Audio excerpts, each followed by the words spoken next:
Good morning student, मैं अंकुर गोयल विश्वास नाम शारदा से। आज बेटा हम जो आपका हमारे पास में प्लस वन का टॉपिक चल रहा है, हमारे पास 6 चैप्टर, वो हम आपको करवाएंगे। उम्मीद कर रहा हूँ ये जो पीछे टॉपिक करवा रहा हूँ आपको क्लियर हो रहे होंगे। ठीक है, वैसे आपके पास में 6 चैप्टर आपको पता भी चल रहा है कि सबसे इजीएस्ट चैप्टर है, इससे इजीएस्ट कोई चैप्टर नहीं है हमारे पास में। ठीक है, तो उम्मीद कर रहा हूँ ये आपको समझ में आ रहा होगा। आगे हम नेक्स्ट क्वेश्चंस हैं, ठीक है, वो करेंगे हम 6.4 के जो क्वेश्चंस हैं। ठीक है, find all the pair of consecutive odd in natural number both which are larger than 10 and such that their sum is less than 40, जिनका सम लेस देन 40 होगा। Find all pair of consecutive odd integer, आपको क्या निकालने हैं, सारे के सारे pairs जो कंसेक्यूटिव ओड नेचुरल नंबर है, जो कंसेक्यूटिव ओड नेचुरल नंबर है। ठीक है, जैसे x है, ये हमारे पास में क्या हो गया x + 2। ठीक है, ये हमारे पास में ओड है, दोनों क्या है हमारे पास में ओड है। Both of which is larger than 10, दोनों 10 से लार्जर हैं। दोनों क्या है, 10 से लार्जर हैं। x की वैल्यू ग्रेटर देन 10 और x की वैल्यू क्या हो जाएगी, दोनों नंबर 10 से लार्जर लेने हैं, तो ये वैल्यू कितनी हो जाएगी हमारे पास में 8 से लार्जर। आगे हमारे पास में ये क्या बोल रहा है कि दोनों का सम लेस देन 40 होना चाहिए, दोनों का सम लेस देन 40 होना चाहिए। ये प्लस है इस तरह के माइनस,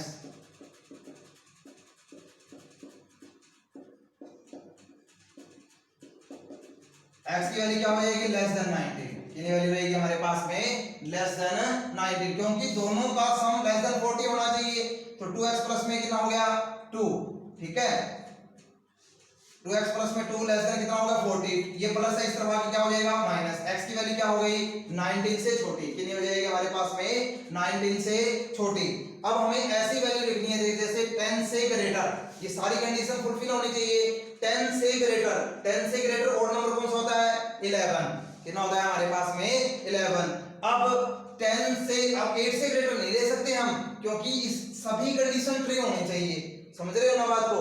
तो 11 कोमा कितना हो जाएगा 13, 13 कोमा कितना हो जाएगा 15, 15 कोमा कितना हो जाएगा 17 और 17 कोमा कितना हो जाएगा 19। 11 कोमा 13, 13 कोमा 15, 15 कोमा 17 और 17 कोमा 19, ये हमारे पास में क्या होंगे आंसर होंगे, क्या होंगे हमारे पास में आंसर होंगे हमारे पास में। ये हमारे पास में कुछ स्टेटमेंट वाले क्वेश्चन है बेटा। ठीक है, इनको अच्छे तरीके से करना है थोड़ा सा आपको।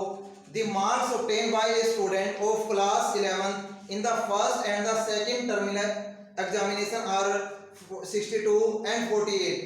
Find the minimum marks he should get in the annual examination to have a average at least 60 marks. जिनकी एवरेज, ठीक है, ये वैल्यू क्या कह रहा है कि एक स्टूडेंट ने प्लस वन के अंदर फर्स्ट और सेकंड के अंदर, एक के अंदर तो लिए हैं 62 मार्क्स। ठीक है, first and the second terminal examination are 62 marks and 48. Find the minimum marks, हमको मिनिमम मार्क्स निकालने हैं। He should get in the annual examination to have average, उनकी एवरेज हमारे पास में क्या आनी चाहिए 60 आनी चाहिए। कितनी आनी चाहिए हमारे पास में 60 आनी चाहिए। एक एग्जामिनेशन के अंदर तो है 60, एक के अंदर कितने हैं 48, थर्ड वाले के अंदर बेटा कितने ले लिए मैंने x। तीनों की एवरेज वो हमारे पास में क्या रहनी चाहिए, कम से कम 60 रहनी चाहिए, कम से कम कितनी रहनी चाहिए 60 रहनी चाहिए हमारे पास में। ठीक है, कितनी रहनी चाहिए हमारे पास में 60 तो रहनी ही रहनी चाहिए, ताकि हमारे पास में एवरेज कितनी बन जाए 60 बन जाए। तो वैल्यू कितनी हो जाएगी हमारे पास में 110 प्लस x 180, ये प्लस है इस तरह की वैल्यू क्या बन जाएगी माइनस, कितनी वैल्यू बन जाएगी हमारे पास में माइनस। इन दोनों को प्लस किया, प्लस x डिवाइड है इस तरह के मल्टीप्लाई में, ये प्लस है इस तरह की वैल्यू क्या बन जाएगी माइनस, x की वैल्यू क्या हो जाएगी ग्रेटर देन 70। तो एटलीस्ट कितने नंबर हुए, कम से कम कितने नंबर हुए 70 मार्क्स। कितने मार्क्स हुए हमारे पास में एटलीस्ट 70 मार्क्स, एटलीस्ट 70 मार्क्स। कम से कम कितने नंबर होंगे 70 नंबर होंगे। होंगे, कम से कम क्या होंगे बेटा 70 नंबर होंगे हमारे पास। 62 plus 48 plus x divide by 3 greater than कितना होगा 60। ये डिवाइड है, इस तरफ आके क्या हो जाएगा मल्टीप्लाई। 110 प्लस x 180, ये प्लस है, इस तरफ आके क्या हो जाएगा माइनस। x की वैल्यू क्या हो जाएगी ग्रेटर देन इक्वल टू 70। तो एटलीस्ट कितने मार्क होंगे 70 मार्क्स। कितने होंगे हमारे पास में एटलीस्ट 70 मार्क्स, एटलीस्ट 70 मार्क्स होंगे हमारे पास में।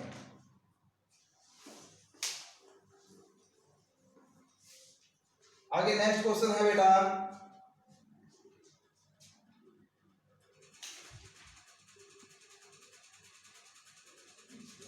Find all pair of consecutive even positive integer both of which are larger than 5। दोनों के दोनों कितने हो कि कंजक्टिव इवन पॉजिटिव इंटीजर हो और दोनों के दोनों हमारे पास में क्या हो 5 से ग्रेटर। x की ग्रेटर देन 5 हो जाएगा, x प्लस में 2 भी क्या हो जाएगा ग्रेटर देन 5 हो जाएगा। क्या हो जाएगा हमारे पास में ग्रेटर देन 5 हो जाएगा हमारे पास में। अब मेरा दोनों का सम लेस देन 23 होना चाहिए। दोनों का सम कितना होना चाहिए लेस देन 23 होना चाहिए हमारे पास में। 2x प्लस में 2 लेस देन 23, ये प्लस है, इस तरह की वैल्यू क्या बन जाएगी माइनस। 2x की वैल्यू क्या हो जाएगी 21, कितनी वैल्यू हो जाएगी 21। x की वैल्यू क्या हो जाएगी 21 डिवाइड बाय 2 से लेस। x की वैल्यू क्या है ग्रेटर देन 5 और x की वैल्यू क्या आ रही है 21 डिवाइड बाय 2 से क्या होनी चाहिए लेस होनी चाहिए हमारे पास में। और x की वैल्यू क्या होनी चाहिए ग्रेटर देन 3 होनी चाहिए हमारे पास में। अब कंडीशन तो इसको लेकर चलेंगे, सभी कंडीशन फुलफिल होनी चाहिए हमारे पास में। मैं अभी बताया था क्वेश्चन ग्रेटर देन 5 क्या हो जाएगा 6, ठीक है। आगे हमारे पास में जो पेयर्स है 2 प्लस हो के आएगा इवन नंबर 6 और 8 और 10, ठीक है। और 10.5 से क्या होना चाहिए हमारे पास में लेस देन। क्या हो जाएगा हमारे पास में 10.5 से क्या होना चाहिए लेस देन होने चाहिए हमारे पास में, ठीक है। तो 10.5 से यहाँ पर वैल्यू क्या हो जाएगी 10 और आगे हमारे पास में नंबर क्या बन जाएगी 10 कोमा में 12, 10 कोमा में 12। ये हमारे पास में क्या बन जाएगा आंसर। क्या बन जाएगा हमारे पास में आंसर, ठीक है बेटा। समझ में आ रही है ना ये बात। इस टाइप के स्टेटमेंट की क्वेश्चन है, ठीक है। लगभग इससे चैप्टर कंप्लीट हो गया आपका, ठीक है। आगे हम रिवीजन करेंगे, ठीक है, जो आगे की वीडियोस के अंदर आएगी हमारे पास में। अच्छे तरीके से बेटा तैयारी करनी है। जब भी आपकी मीटिंग होती है आपने ऑनलाइन प्रॉब्लम लेनी है। Thank you.